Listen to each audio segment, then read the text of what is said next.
There are only so many places you can hide inside of a restaurant. But the problem is, almost every single spot is relatively easy to search. The bathroom requires someone sticking their head under the stall. You're gonna be caught. They're gonna peer, they're gonna make sure nobody is hiding, and they're going to see you. The stock rooms, the kitchen, same thing. You get one person poking around, hide and seek is over. There's not that many hiding spots, which leaves just that one door, the steel door.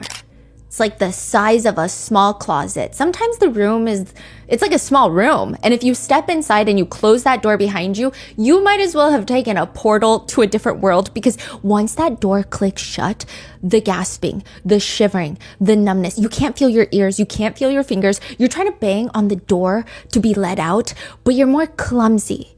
It's normal, because this is exactly what happens when you are trapped inside of a giant freezer. The idea of working with a freezer big enough for you to walk into and then being trapped inside of one has seemingly become one of the top 15 slightly irrational fears of the everyday person.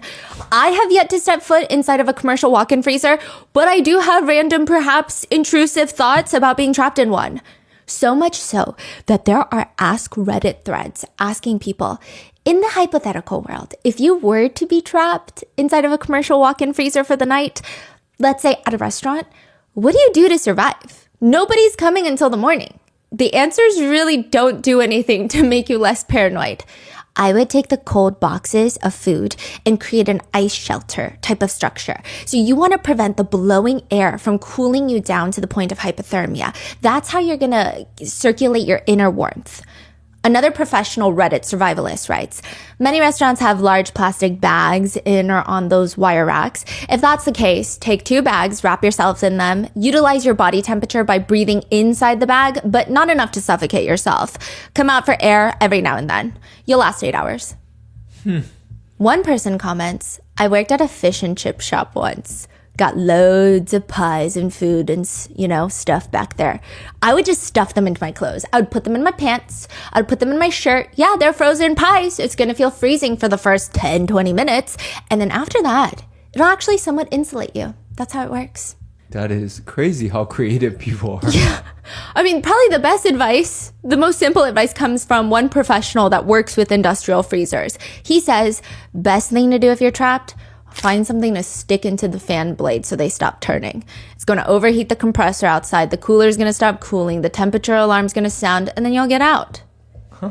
Obviously, this is after you check to see if the emergency exit method is not already working, which surprisingly a lot of people report in the restaurants that they work at. It never functions well. Naturally, it is one of the very first places the police officers check for the little missing girl. What if she accidentally walked into the freezer and somehow got locked inside?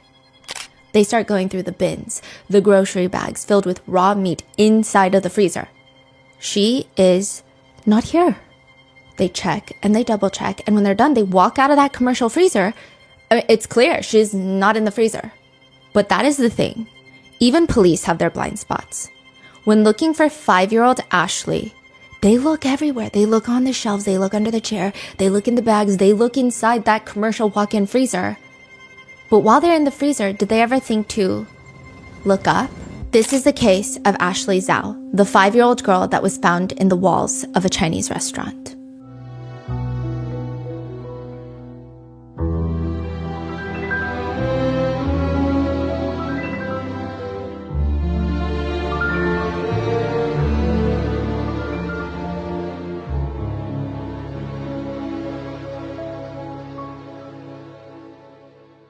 We would like to thank today's sponsors who have made it possible for Rotten Mango to support Baby to Baby. They are a nonprofit that provides essential items to more than 1 million children across the country. This episode's partnerships have also made it possible to support Rotten Mango's growing team, and would also like to thank you guys for your continued support. As always, full show notes are available at rottenmangopodcast.com. Now, first, a disclaimer for today's case. There are mentions of CA resulting in death, so please take time if that's too much, and I'll see you in the next one. And secondly, this case is incredibly multifaceted.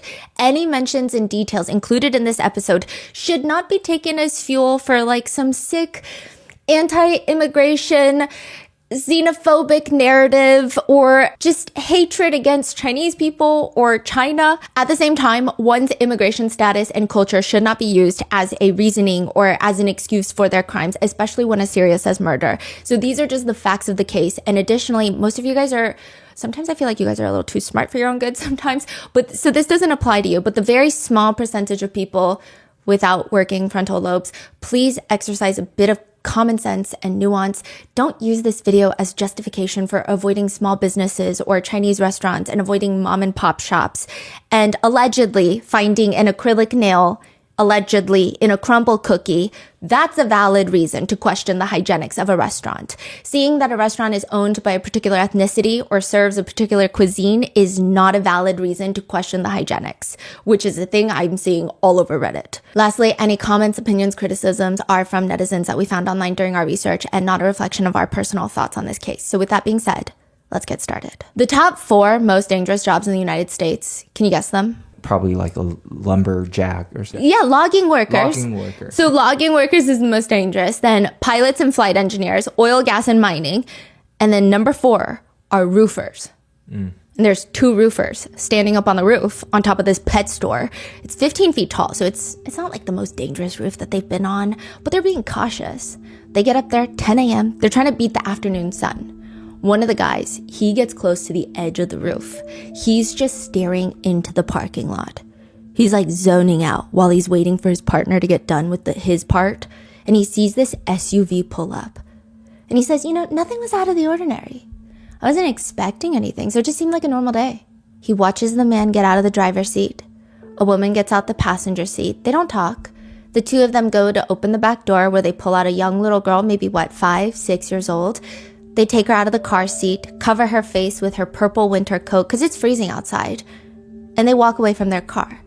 It's a pretty anticlimactic experience. I mean, he almost forgot the entire thing until the police start questioning him. Because by the time that he saw the 3 of them, the man, the woman, and the little girl, one of them was already dead.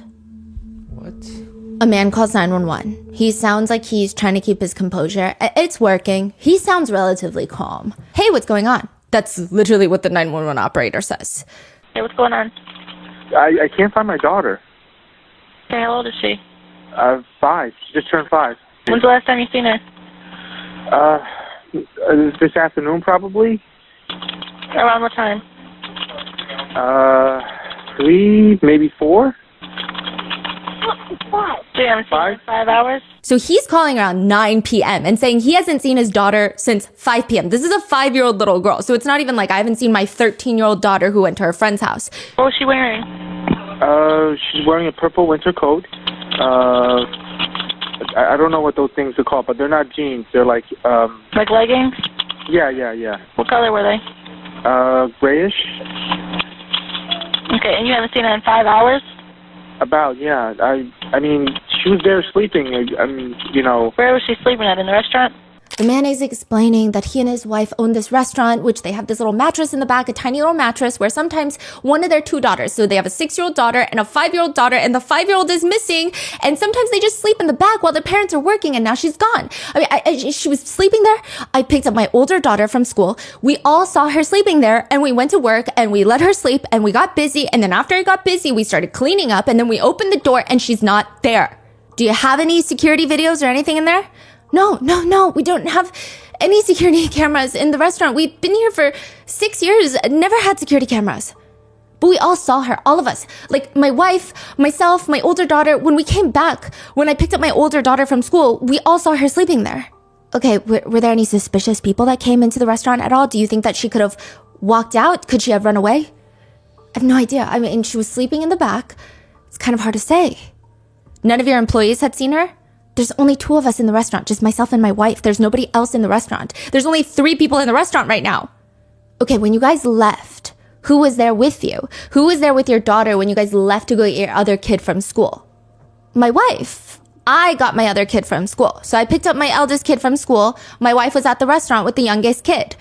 But when we came back, she's here. The little girl is here. My wife is here. The restaurant is open. The restaurant's always open. I usually open up. I drop my daughter off at school in the morning, and then we come here to open up the restaurant, and then I go pick her up. Okay, right now though, when you left, you said your wife and your daughter left to go pick up your daughter from school? No, I didn't say that. I said that my wife is here all the time. Did you hear the whole thing? Yes. Was he contradicting himself or? I would say that I think she was having a hard time understanding. I don't think that he was blatantly contradicting or anything was particularly alarming about the 911 call. Okay. I think the only thing that I would take away from the call that was like a little is that he seems a little calm. However, that could be seen as a positive trait of a father trying to get a goal done, a mission done. When I meant was myself, okay? When I went to pick up my daughter, when we came back, myself and my daughter, not my wife. My wife was here the whole time. When we came back. So your wife hasn't seen her since around the 4 or 5 o'clock either? Yes. He explains they saw her around 4 or 5. Everyone. The 6-year-old saw her, the wife saw her, the husband saw her, everybody saw her sleeping, and then the dinner rush came. They were fixing up the dinner rush. Afterwards, they went to check on her and she's gone, and it's been 5 hours. Maybe she managed to walk out the back door. And if that's the case, she maybe has a few more hours left. Because if she's been out there for at least a few hours, and it's 6 degrees outside, she doesn't have a lot of time. 6 degrees Fahrenheit? Yes. If the walk-in freezer is the worst case scenario, at least on first glance, this is the second worst case scenario. Ashley, 5-year-old Ashley, being lost outside in the cold. A lot of health inspectors do not like to eat out at restaurants. It's just not a fun time for them. You want to eat dinner with a health inspector, you're probably going to go to their house. It's understandable. Maybe it's safer to cook at home when a ton of restaurants they're inspecting are clearly doing what they call fire drills. You think the health inspector doesn't know what's going on? They know. Manager, owner, eyes get huge. They start ordering employees to do all sorts of tasks. You over there, you over there. They're like managing a drill to cover up all sorts of potential violations, which usually results in creating more violations on the spot. Or some of them try the distraction method. Divide and conquer. They send people to bombard the inspector to get all their attention so they can't actually focus on the restaurant, and the inspector is thinking, that's not working. Sometimes I heard they will have they will form a clique with all the restaurants nearby. Yes. So usually when it comes to one of them, they will alarm the others. Yes. Like there are so many ways around it. I think the health inspectors are the citizens' number one friend and the restaurant's number one enemy sometimes. And one of them just goes by this rule. One health inspector, he said, go to the bathroom. Before you order, go to the bathroom. Usually in most restaurants, the bathroom and the kitchen are in very similar conditions. One health inspector writes online, at one busy restaurant, there was a bucket under the prep bench. And I thought, what's that bucket? I walked up to it. The chefs were peeing inside the bucket instead of going to the bathroom. Another says, I do remember a steak being returned once. Flipped it over. There was a crispy fried cockroach cooked into one side of it. One netizen writes online, my mom was inspecting a donut shop in California and saw someone changing a diaper on the dough prep table. Their excuse was, what? We're not open yet. People say, I've seen soup being prepared in 5-gallon Home Depot buckets on the floor. I've seen soup being prepared without utensils, just using a bare arm to stir the soup. Someone said, I discovered, as a health inspector, one of the local restaurants had been washing dishes in the lake behind the restaurant. Another said, I'm not a health inspector, but I worked at a major fast food chain. I had a coworker that would lick her index finger every time she peeled a slice of cheese from the stack of cheese to make cheeseburgers. It was as if she was trying to separate a sheet of paper from a stack of papers. I would watch her do this all day long. I never said anything to the health department, but I sure as hell never ate the cheeseburgers. Another person writes, I worked at another major national food chain, fast food chain. When the health inspector came, the cooks took all the expired food out of the fridge, stored it in their cars by the dumpster until after the health inspector left, and then we put it all back. One health inspector said, we kept getting reports of a vanilla ice cream machine with black specks in it. Worried it would be grinding metal, like a little lock metal. That could be a health hazard. The barrel for the ice cream machine was infested with cockroaches, just being ground up and expelled as additional protein. One person writes, you think that's bad? I saw a floor painted with non-slip paint. and they literally painted over a dead rat and sealed it there. Considering how bad health inspections can go, Ong's Chinese cuisine in Ohio is actually not that bad. Ong's is a Chinese carryout restaurant, so you don't really go there to sit and dine in. You go there, you order food, you get your dank Chinese food, and then you leave. You pick up, you do to-go orders. You have some tables lined up with some menus and like the soy sauce containers with the chili oil containers. But most of the time, you see a row of people standing on their phones waiting for their takeout. Most of Ong's Chinese cuisine violations include chicken thawing on a rack at room temp. Food should be thawed under a refrigerator or running water. Chicken that has been cooked is cooling at room temp. Food should be cooled by placing in shallow pans and placed in the walk-in cooler. And then lastly, chicken has been repackaged into disposable grocery bags. Food that is repackaged must be repackaged into food-grade packaging. These are comments from the inspectors? Yes. Now, regardless, once these problems are fixed, they pass all their health inspections.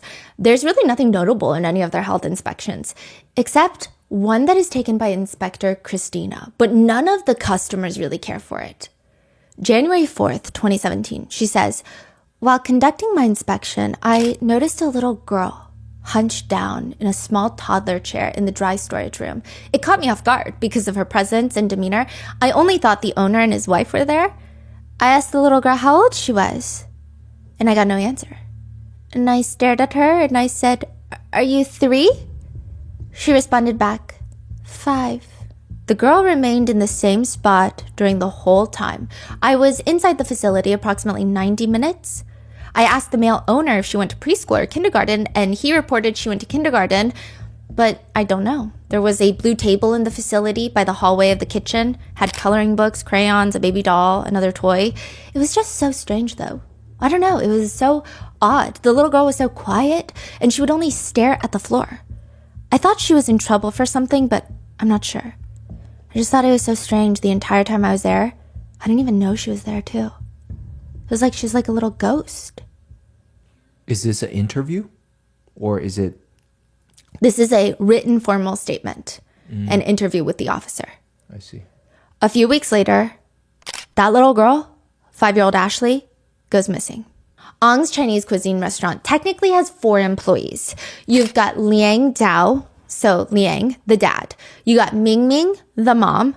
Jojo is the 6-year-old daughter. This is a nickname. This is not her real name, but they refer to her as Jojo, but it's not her government name. And then Ashley is the 5-year-old daughter. So there are the 4 employees of the restaurant. Nobody else works there. It's just the 4 of them and a 300-item menu.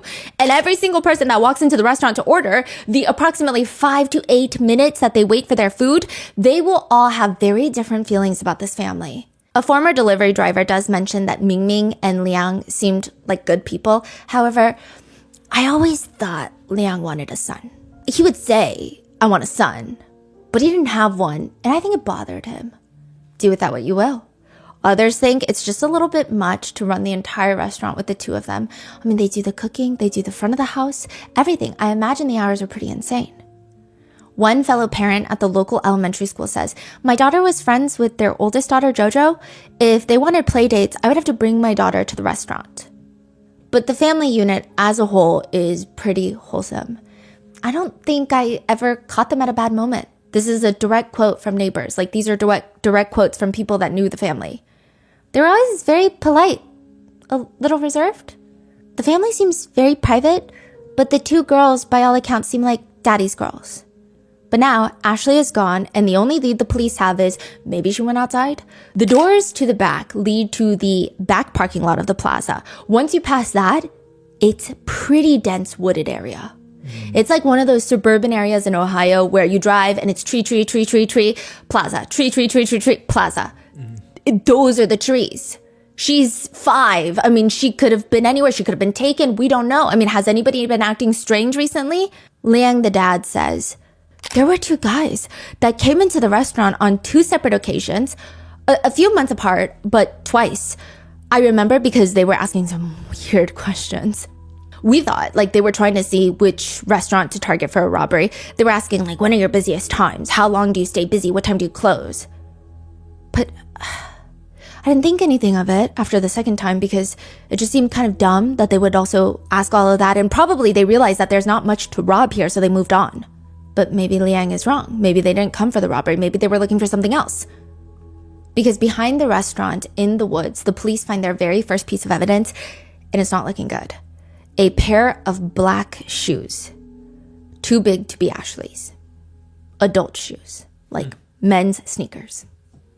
Over 100 officers are searching the dense woods behind the restaurants all night. Civilians are coming out in giant puffer jackets and winter coats to help search. One woman in the car is being interviewed as she's going to search. I just pray that if somebody took her, that they would have the heart to bring her home because I'm sure these parents are in such distress. She was the sweetest little thing. I just loved her so much. Every time I would go in to pick up food from them, she was always behind the counter and she would talk to me. So that night, there is a gathering in the plaza of the restaurant with all the locals. People are praying. They're comforting each other. They're praying that Ashley makes it back home. And there's at least one person there praying that Ashley will never be found. Do you know how to tell when someone is lying? I mean, there's so many videos on YouTube of FBI profilers telling you how to spot a liar. There's probably more than 4 videos on this topic at the very least. But the only way to really tell if someone is lying is to establish a baseline. Figure their unique nonverbal communication habits first, and then see if they change when they're being deceptive. But if you don't have the time for that, look for micro expressions. That's what they say. Tell someone good news about your life and watch for a brief flash of a smirk or a grimace before they smile and congratulate you. And if you catch it, even for like a split second, just know that maybe they're not the most happy for you. Or sometimes it's below the table signs, which actually works. There was a K-drama clip that went viral recently, but there's a reason that it went viral because humans have a very distinct way of communicating. The clip is of a guy and a girl meeting up at a coffee shop. The girl starts crying. The guy gets up to get her tissues, feeling bad for her. But as he's walking back to the table, her back is turned to him. She's still sitting at the table crying. He stops because just from looking at her back, he can tell her body language and she's lying. She's not actually crying. Can you guess what that body language is? Like chest up? Like shoulder straight? No, she's hunched over crying. She's shaking her leg. No. Yes? Her foot is moving up and down. She's rocking one foot. Her legs are crossed and she's rocking one foot. Yeah. Which typically doesn't happen when you're crying and distraught. It's very inconsistent. So clearly when adults lie, there are inconsistencies. But is it possible for a kid to lie? I mean, one could argue it's nearly impossible for kids to lie. I actually hate that thing where it's like all kids lie. I get it. Kids go through a phase where they test boundaries and they learn how to communicate. But I think it's nearly impossible for kids to lie because most of the time adults will be able to spot it. They're not the most advanced at hiding their deception. One of the detectives on site searching for Ashley spots her older sister, Jojo, sitting off to the side. He decides with consent to ask Jojo again exactly what is it that she saw in that restaurant. Jojo glances around. She makes sure that nobody's eavesdropping and she whispers, "Mommy and Daddy said I can't say what happened." What? What? I don't really know. I'm not sure. Mommy and Daddy said I can't say what happened. Suddenly, the detective is staring at Mingming and Leang from across the restaurant, and it's not adding up. Leang is fidgeting with his hands, talking to other officers, but he almost looks nervous more than anything, which fine. Maybe he is nervous. He's nervous to find his daughter. But Mingming, her reaction right now this entire time has been cold. The officer walks up to Leang, the dad. "Do you have a recent photo of Ashley?" "I do not." "You don't have social media? You don't post them? Do you have a physical album somewhere?" "No, the only picture I have of her is her passport photo." Some people swear by the idea that the only way to lie on a polygraph test and not get caught is to clench your butt cheeks or put a thumbtack in your shoe, and every time that you answer a question truthfully, you step your toe onto the thumbtack. and you clench your butt muscles and you release them slowly to throw off the questions reading. Others say, no, you just have to lie. Like you have to think when they ask you normal questions. So they do a baseline first. Control questions is what they call them. They ask you for your government name, your birthday, who the president is. This is your baseline. This is when you're normal, when you're not stressed out. This is how you're going to be. They said, when they ask those questions, start biting the inside of your mouth. Throw off the baseline. Because that's what they're going to compare the lies to. Other netizens say, listen, I've lied on many polygraphs. It's just 90% breath control. Just sit in the chair and keep a steady breath. Every once in a while during a control question, interrupt your normal breathing rhythm and breathe faster. And then go back to normal. Be very calm. They will ask you the same questions over and over. You will be bored. You will be frustrated. This is a game of patience. With some even saying that the best way to beat a polygraph is during the control questions where they ask you for your name, start counting backwards from 100 by intervals of 7. So like 93, and then from there and there. Because that makes I guess it does something physiologically to you. Or recall emotionally charged memories during childhood to trigger physiological responses that are going to throw people off. It's actually pretty terrifying how a lot of polygraph administrators cannot tell when someone is using a deceptive technique. It's really hard to detect, but that means it could go the other way too. You can completely tell the truth and it will look like you're lying. Leang, the dad, is the first to go. He's welcomed into the interrogation room. He's wearing a black hoodie, dressed comfortably. But first, the control answers. Do you have any idea what the reason is for this test? To see if I hurt my daughter? Did you hurt Ashley? Answer truthfully by saying the word yes or no. Oh, he's going through a lie detector test? No. If I were to ask you right now, you physically have anything to do with Ashley's disappearance, what would the truthful answer be? No. Have you ever had any psychological counseling? Yes. When was the last time? About a month ago? What was going on? What were you having a hard time with? My wife's immigration case. Oh yeah, what is going on with that? Is she going to be deported or something? So Mingming is trying to get asylum in the United States, but it's not working. I don't know. Maybe. But you're an American citizen. Yes. And your wife can eventually become a US citizen. My mom did the process as well. It's harder than it looks. So what are you feeling? What were some of the things emotionally that you're feeling? That my wife might get deported. Okay. I don't know what to do with my kids. So you were worried about what might happen, that she can't take them with her? I don't know. Even if she did, I would still have to support them. On Tuesdays, that's the only day the restaurant closes. What do you do on your day off? I pretty much do stuff for the restaurant. So you don't have any hobbies or things you like to do?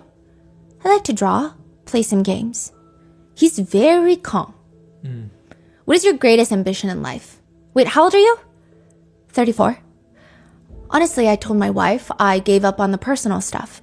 I just want to raise the kids. I just want to make sure that they have a good future. Do you plan to have more children than 2? Yeah, I wanted 4, but it can be tough. What's the single best thing that it's ever happened to your life so far? My kids. What's the single worst thing that's ever happened to your life since the day you were born? Probably this. This is where it starts feeling less like a polygraph and more like a full-blown interrogation. A lot of people would categorize this type of interrogation like being buried alive. So I think it's very interesting when you watch a lot of interrogation tapes, each one has vastly different pacing, but they're all kind of across the board can fit into different categories. And it always depends on probably the interrogator themselves, how much evidence they actually have on the subject, and then the subject themselves. Each personality is going to be different. But this one is such a clear categorization of being buried alive. Just soil collapsing on the subject. The overlying feeling is supposed to be every lie you tell buries you deeper and it becomes suffocating. The interrogator asked Leang, why did you agree to take the polygraph today?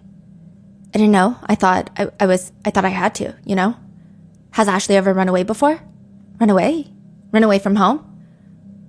She went out the back door before. Okay. I'm just talking about, is she the type to kind of run off and go? No. You say she ran out the back door, ran out of the back room at the apartment? No, at the restaurant. Can you kind of tell me what you did yesterday? Yesterday? Oh, I'm sorry, I haven't slept for a while, so I don't know what yesterday was. Has Ashley ever wandered off before? Yes, she opened the back door and walked out before. Can she unlock the door herself to get out? Yeah, both my daughters can. They both did it. They're not supposed to do it, but they do it. So how many locks are on the back door that they have to open? None. It automatically opens from the inside. Okay, and then you need a key to get back inside if you're outside? Yes. What do you think happened to Ashley? I don't know. So what do you think? If somebody took your child, what do you think should happen to that person? What do you want to see happen to them if you find out through the investigation that someone took your child, she was just wandering around, and they picked her up and took her? I would want her back. What do you think should happen to that person? Go to jail. What would be the possibility that an accident happened inside the restaurant? The possibility of an accident happening inside to where she got hurt really, really bad. I guess it's possible. I'm asking you because I have to look at every possibility when I'm doing the polygraph, okay? The child walks out the door, and a very unfortunate thing happens. Someone picks her up and takes her, and now they have their own child. Maybe there's an accident. She gets burned with grease or something, and the next thing you know, she's laying lifeless. You're scared. You don't know if police are going to believe you or not, so you just take her body and hide it somewhere. I have to look at that possibility because, unfortunately, those things happen as well. But if you know what happened to your daughter, you need to tell me. Because there's an awful lot of people right now looking for her. A lot of people, more than you can imagine.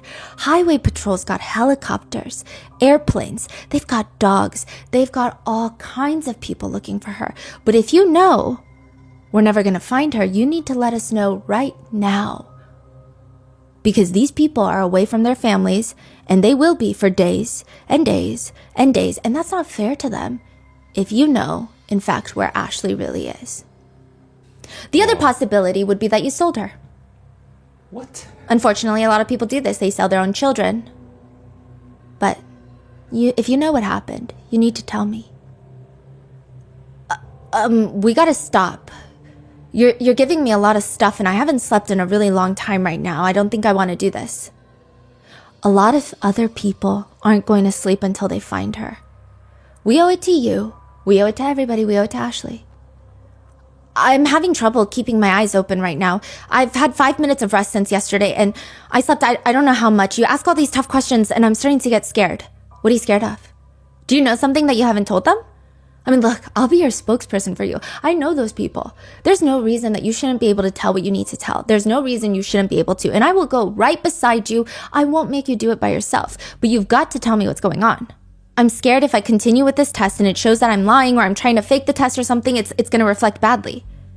You're right. It will reflect badly. And we don't want that. No, we don't want that. And I told you I'm having a really hard time concentrating and sitting here. I can't even really keep my eyes open. I just keep blinking. Can you tell us where she is? Can you tell us what happened to her so we can at least go find her? Can you at least do that for us? I'm just afraid for my wife, that's all. Why? What did she do? Huh? What did your wife do? Did she make a mistake? No, her deportation, you know. I get that, but I don't care about that. It's not about your wife. It's about your daughter. We just want to find your daughter. No, my whole family is going to fall apart. Can I just go home first? I know you know something. I just want to be able to call off all these people if I can. If I can send them home, that's all I want to do. I just need a little more time. That's all. Do you have any idea where she is? If we just know where she is, you don't have to tell me the rest of the story. I just want to know where we can find her. I just need a little more time. Do you know where she is? Would you tell me that? Do you know where she is? The longer this goes on, and then they find out all along you could have stopped it and you didn't, gloves are off. There's nobody that's going to deal with you. Nobody's going to feel sorry for anybody, and it's going to get really ugly. And I don't want that to happen. There's no reason for that. I don't want it to happen. You don't want it to happen. You don't have to explain to me, but at least let us go get her. That's all we want to do, so that we can send everyone home so they can at least spend their evening with their loved ones. I know, I understand. Okay, I really do. But you know, it's not just my wife, it's my whole family that's gonna...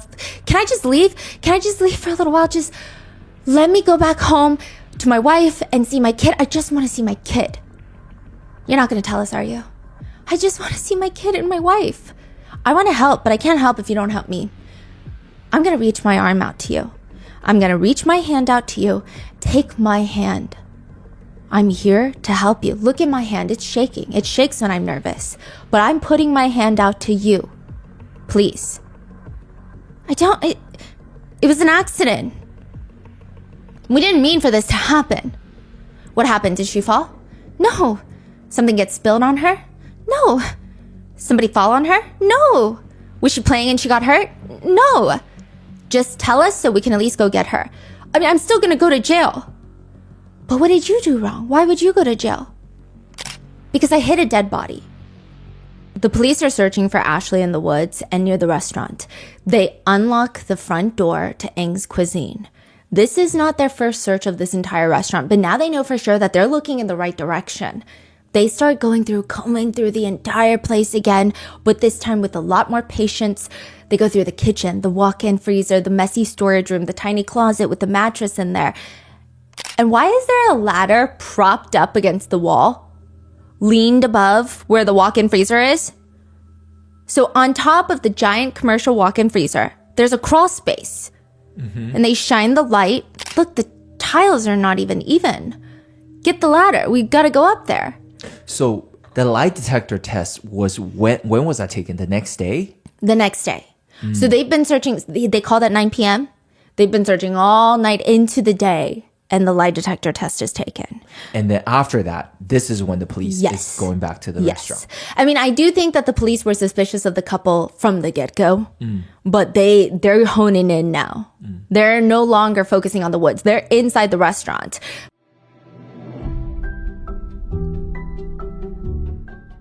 Taking your business to the next level is a dream lots of us share, but too often kind of just hold ourselves back thinking like, what if I don't have the skills? What if I don't know how to do this? What if I can't do it alone? And that's exactly where we were when I decided to turn those what ifs into, you know what, why not? Let's try it. And let's give Shopify a try. My family and I were able to launch our own small business selling limited edition artwork at Grandpa Mingo's art studio because honestly, we had Shopify. There would have been no other way. They are an all-in-one commerce platform to start and run and grow a business. Shopify has your back with gorgeous, ready-to-go templates, AI tools built specifically for commerce, and the world's highest converting customizable one-click checkout that also powers 10% of US e-commerce.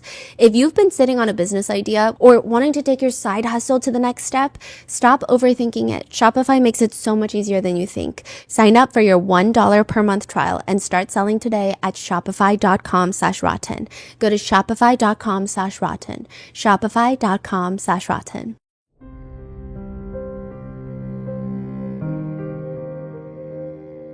This episode is sponsored by Acorns. The best piece of money advice I've ever received is that you don't need to wait until you have enough money to start investing, because what even is enough money? You don't need a lump sum of cash to get into it. And honestly, the real insight is that starting small builds momentum. That is where Acorn comes in. I've talked about them before, but Acorns is truly the financial wellness app that makes it easy to start saving and investing for your future. You don't need to be rich.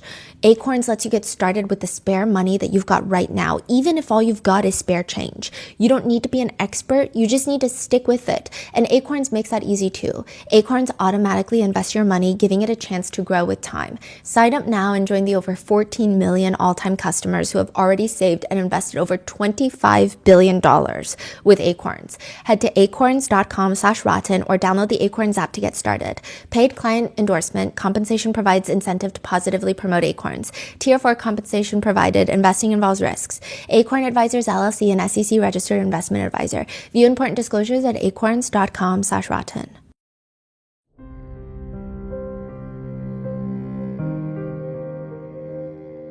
The first officer calmly pulls down the first tile, places it on the ground. He shines his light into this tiny little crawl space, and it is storage. There's photo albums, wedding photos of Mingming and Leang. He starts taking some of them down, and in the back, he sees like these few plastic bags that smell. He grabs them, and he opens them as gently and as quickly as possible, and inside he sees skin. Dried fish skin and dried chicken. He shines his flashlight deeper into the crawl space, and now he's like, there's really nothing left up here. I'm so confused. He sees in the very back, shoved deep into the crevice of the crawl space, is a bussing container. Like, you know those gray plastic containers that in restaurants they use to take the dishes off the tables? Those little plastic tubs. Yes, like when you, yeah. So this is all above the ceiling, you're saying? It's like a tiny little like a mini attic, but it's not even really an attic. So the ceiling is flat. It's one ceiling. But because the freezer is not tall enough, there's a crawl space above it. Oh, For some there's duct, I see. like a little bit of space, maybe like a cabinet. So they connect the Yes. freezer to the ceiling, and that's a little. Yes. So they're going through that, and he just sees that bucket left. So he starts slowly pulling it towards him. It just looks like more storage. He pulls it closer and closer, and he hears like a shaking noise. It's salt. It's like filled with salt and just placed up here. Kind of weird, but I mean, maybe it's not the most hygienic restaurant. They brush away some of the salt, and inside is a black plastic bag. And inside of that, in a fetal position, is Ashley. All the major news networks in Ohio are reporting breaking news. We have confirmed here at the scene that 5-year-old Ashley's body has been found inside of her parents' restaurant. So continuing with this timeline, people are just trying to add 2 and 2 together now. That means that for 8 to 9 hours, Ong's restaurant has been fully operating, serving customers, cooking, while the owner's deceased 5-year-old daughter was in the back.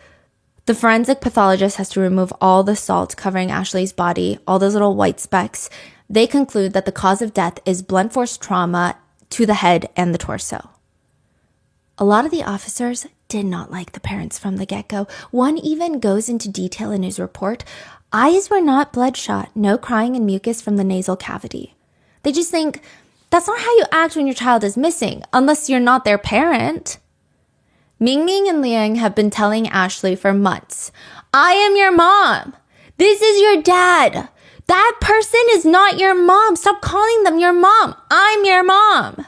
But it is not clicking with Ashley. Every time she sees Mingming and Leang get intense about all of this, she starts crying, she starts acting out.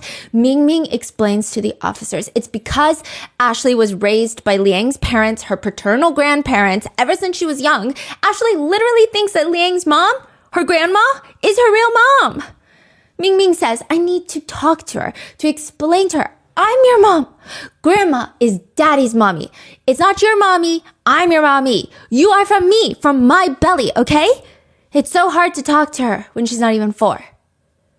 Mingming and Leang are sitting in separate interrogation rooms now in the police station. Ashley's body has been found. At first, Mingming tries to, not very convincingly, but attempts to try and tell the investigators that maybe someone brought up the idea that perhaps Ashley was taken. She says, I don't know. The lady told me she thinks someone took her. So this is next day. The body has been found. Both the parents are in the police station, and she hasn't been told that the body is found. I see. In Mingming's interrogation room, there's a female and male interrogator, as well as a female Chinese translator that will come in and out.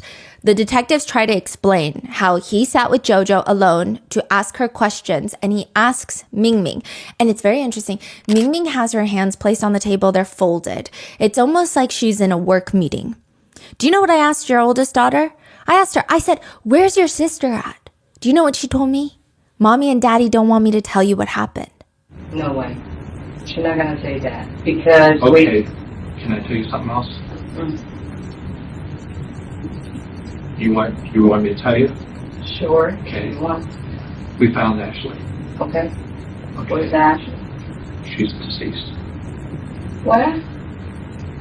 Do you want me to tell you where we found her? You want to tell us what happened now?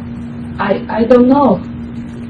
I think you're a good, caring person that was overwhelmed by a lot of things because that's what you're telling us. And I think that you're a good mom. Life can be very overwhelming at times. I've got 4 kids I know. I could tell it. I could tell you're struggling. And I just want to be able to sit here with you and try to figure out, what happened and hear it from you. The female detective leans in. What happened at the restaurant? What are you talking about?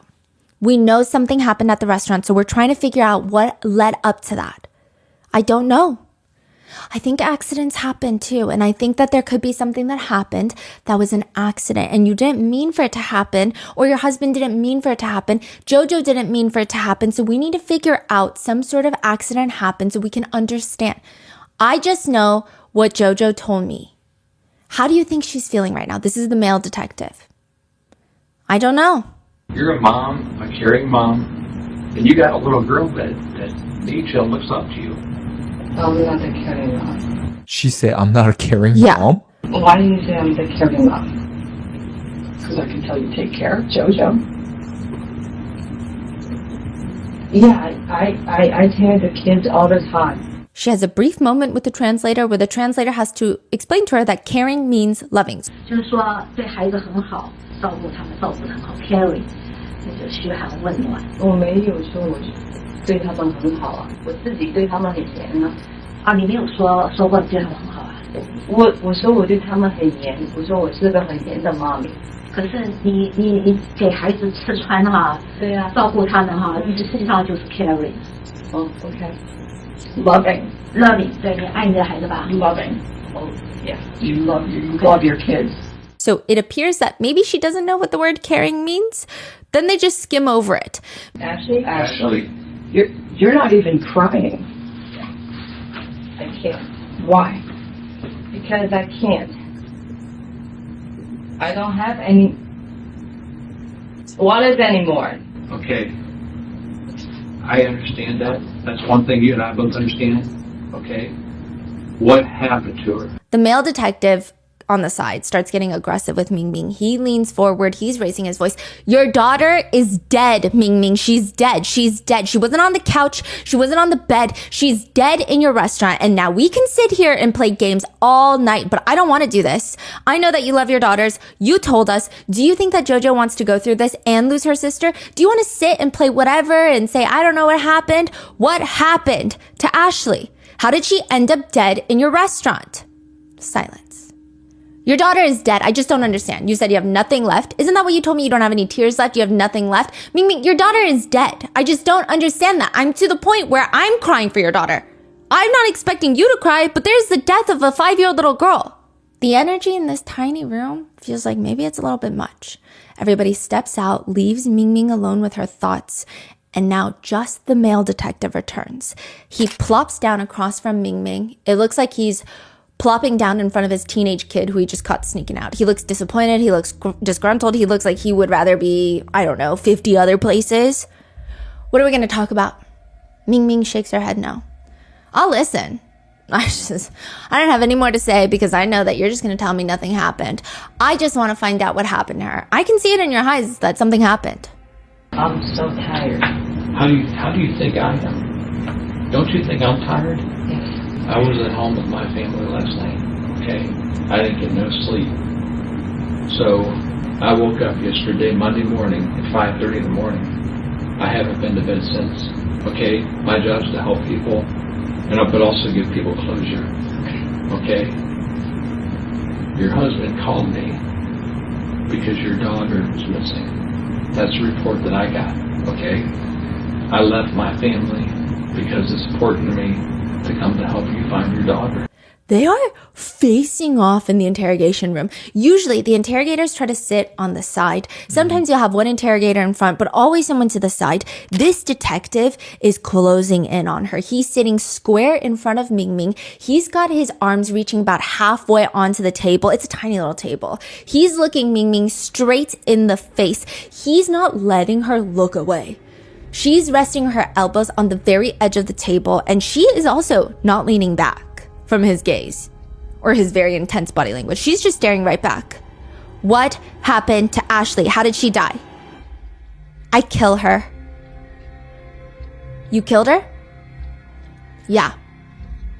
How did she die? Yeah, kill her. What happened? How did she die? Just kill her, and then she died. How did you kill her? Did you hit her? Did she trip? Did she fall? I understand that, sir. Okay. Did you hit her? Yeah. Okay. How'd you hit her? How? Yeah. Use hand to do that? Okay. Yeah. Is that what happened? Yeah. How many times did you hit her? I don't know. What happened after she died? After she will die, Yeah. she just died. Okay. What did you do with her after you died? What's your time? Nothing. Just just never there. Word. Okay. She says, I told my husband to take care of it. I need to take care of everything from the restaurant. I only have 2 hands. I'm not 4 hands, girl. I'm 2 hands. I don't want to do that to Ashley, but you can't control yourself sometimes. Sometimes if you do it 1 time, that means you have to do it 2 times. If you do it 2 times, then you have to do it 3 times. I don't want to do that, but I can't control myself. Meanwhile, Leang, the dad, is in the next interrogation room over, explaining, my wife, she's not a bad person. I mean, I married her. I wouldn't marry her if she was physically abusive in the beginning because, see, my daughter, she's 6 years old, Jojo. Took care of both of us for 6 years. Not once did my wife physically abuse Jojo out of anger or anything like that. We spanked her if she did something wrong, but nothing like the bruises on her or like all over the place that you found on Ashley. My wife is a good person. I know it's very hard to believe seeing Ashley, but look at Jojo. Look at Jojo. Mingming is a good person. She's a good mother. She just has problems. Why didn't you ever report the abuse to law enforcement? I was worried, scared that that's going to take my wife away. Well, how bad? I mean, what kind of abuse are we talking? It's not like initially so bad. If it was initially so bad, I would probably report it, but just, it worked. Escalated? Yeah, and then at that point I was like, she got so much bruises on her, I can't call it in anymore. Well, would she twist her arm? Would she kick her? Would she hit her? What happened? Pretty much all of it, twist her arm, kick her, hit her. But never touch Jojo? No, not once. He explains that Ashley was raised by his parents for the first 4 years of her life. And since Ashley got back, maybe not even a year ago, it's been rough. He says that his parents call nonstop. They send relatives over to tell Mingming that she's a horrible mother. He says, my mom started telling my wife that she's doing it wrong, that she's raising Ashley wrong. That kind of got to my wife because it's, your own daughter, and then your mother-in-law's telling you that you're not doing it right. You're not supposed to be doing what you're supposed to be doing. That's one thing, and then you gotta look after your own daughter. She's 4. She's not potty trained. She doesn't know her last name. She doesn't know if she's a boy or a girl, and the list goes on and on with all these things. And she finally knows that she's a girl because we taught her that, and we taught her last name. But initially, when we got her back from my parents, she didn't know. And combined with the fact that my mom kept telling my wife that she's doing it wrong, and seeing how Ashley was actually raised, the combination of the two just made my wife really angry. And the more my wife saw Ashley being that way, not being able to be potty trained and just getting angry. It's always when Ashley does something that Mingming gets triggered by. She still doesn't know to potty in the bathroom. So that really gets my wife going because we have her for a year now. She still can't. She's still not potty trained. So that was one of the things that really irritated your wife? Yes. He tries to argue that every time Ashley would not be potty trained, it's a reminder for Mingming about her mother-in-law criticizing her.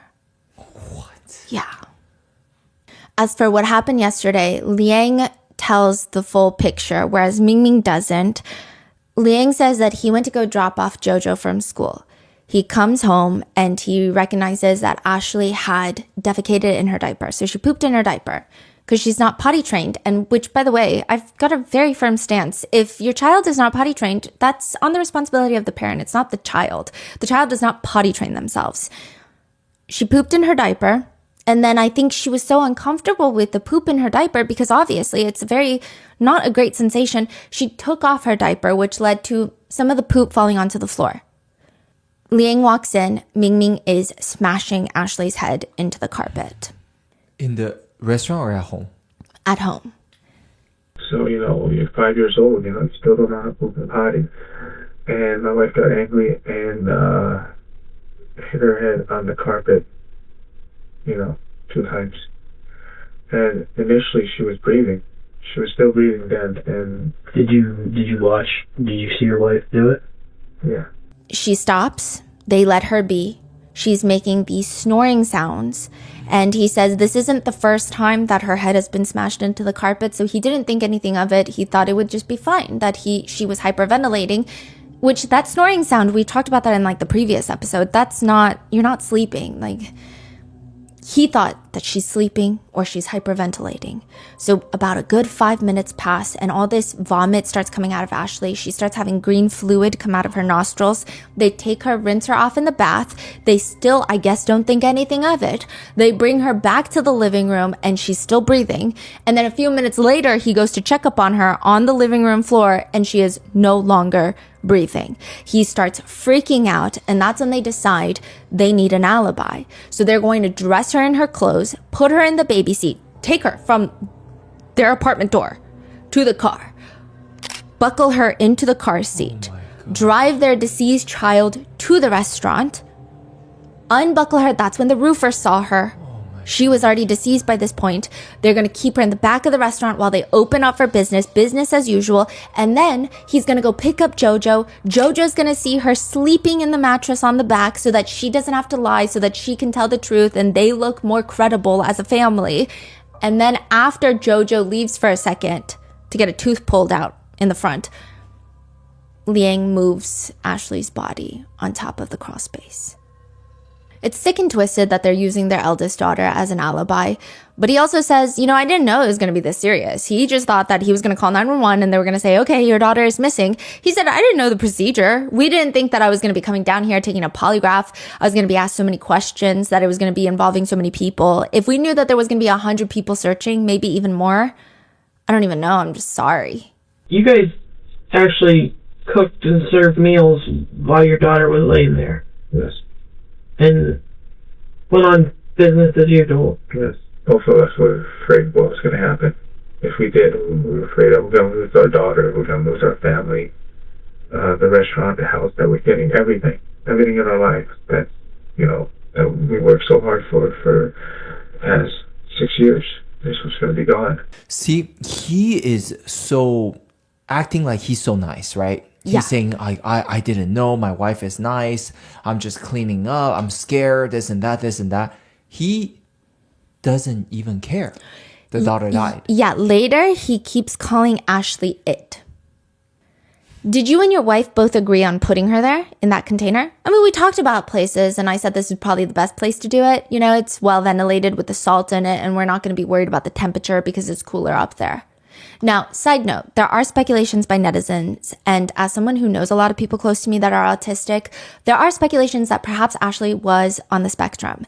At one point in the interrogation with Leang, the dad, he shows the police how Ashley was standing, which seems to irk him, to the point where it sounds like he's almost justifying their abuse to Ashley in some regard. He says, this is how she would stand. I don't know where you get that. I don't know how she did that, but my mother never corrected her, and this is not how a person stands. So he stands up in the interrogation room. He takes off his hoodie for this demonstration.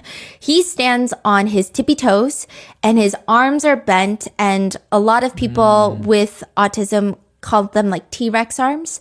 And they could be indicators for younger children where maybe diagnosing is a little bit harder. This seems to be something that some doctors who specialize in the diagnosis look for. And that her hands would be kind of bent at the elbows and then bent at the wrist with her hands kind of flapping forward. And then sometimes she would put all of her weight on just one foot.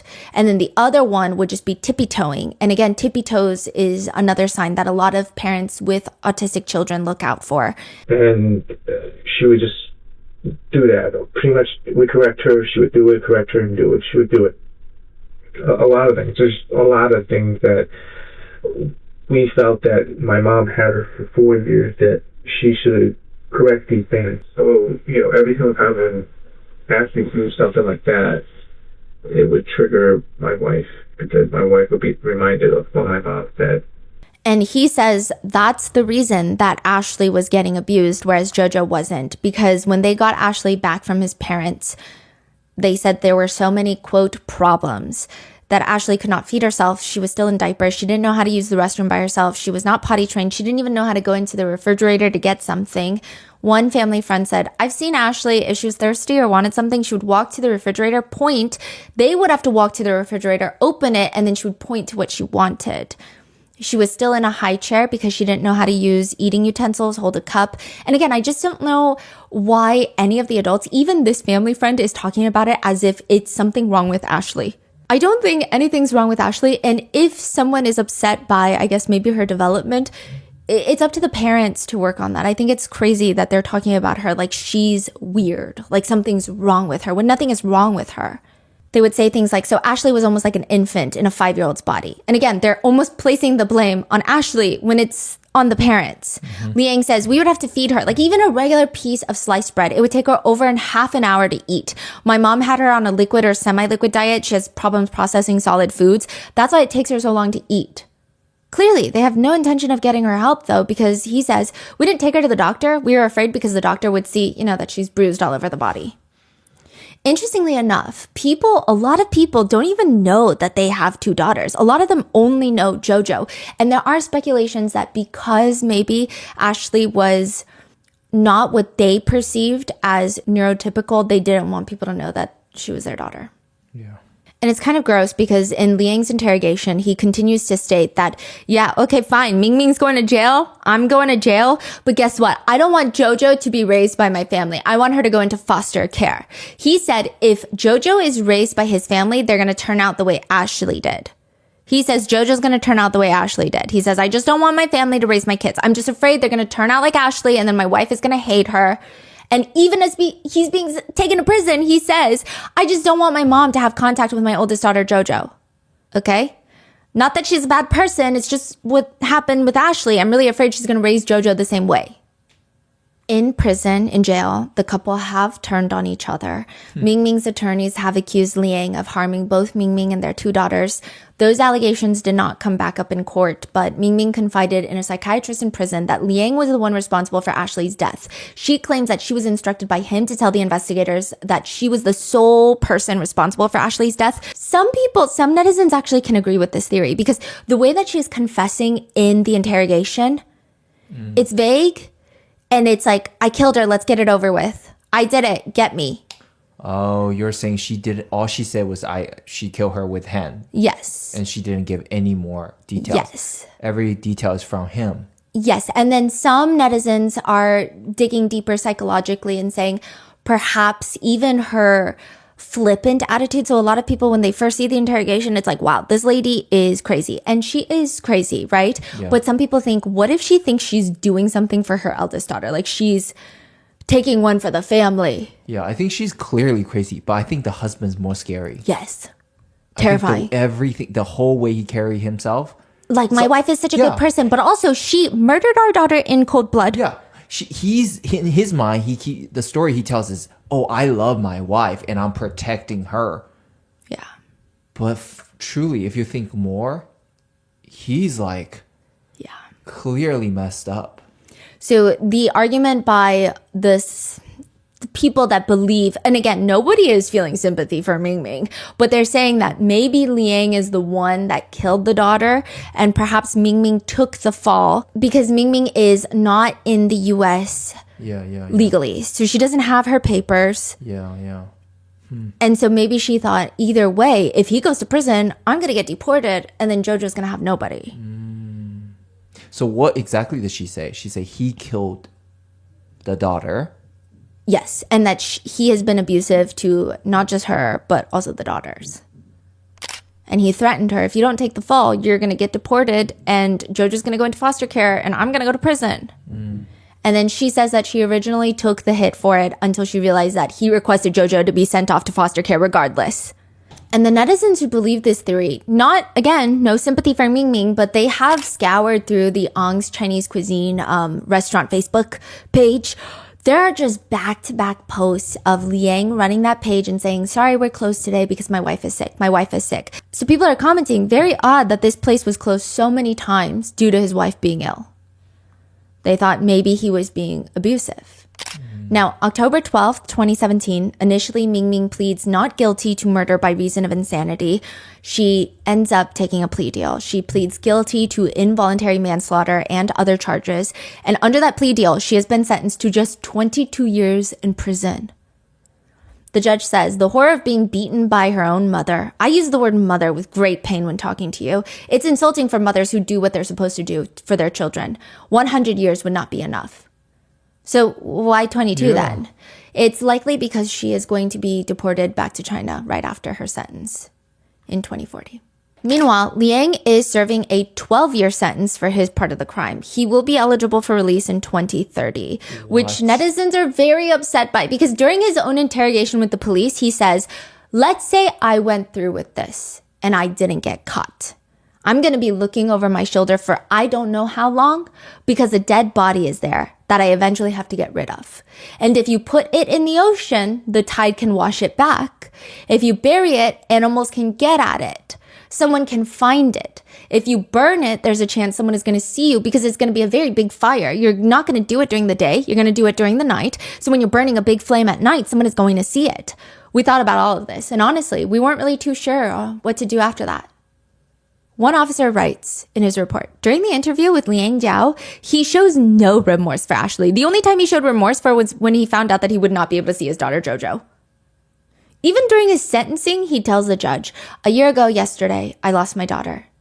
And he says nothing of any substantial value or emotional substance. He continues and takes a weird turn. No one is going to remember my daughter. No one. The people in my family, I don't want to be rude, but none of you remember her. None. It's so strange. What? And it's just left netizens with like a really bad taste in their mouth. There are a lot of people from the community that are confused, writing, they look so nice. They seemed like good people. Others writing, I remember this case. I was a new mom and I couldn't even fathom someone being able to do something like that. We all prayed together in front of the restaurant and left flowers and stuffed animals. They actually demolished and rebuilt the strip mall not too long after it happened, but we're never going to forget that poor baby girl. Another comment reads, if your child isn't potty trained at 5, that's completely on you. That is the responsibility of the parent, not the child. She was probably under constant stress that she had that little bladder control. Others are traumatized by their Asian parents actually using this case against them. One netizen writes, my mother would have loved to use this case to tell me how good I had it. Weirdly, she always tells me to read child abuse books and tell me how good I have it. Others write, it sounds like poor baby Ashley was autistic and needed early intervention. This breaks my heart. I hope they get buried in jail. The fact that they used their other daughter and let her see her sister, quote, sleeping as an alibi makes me want to throw up.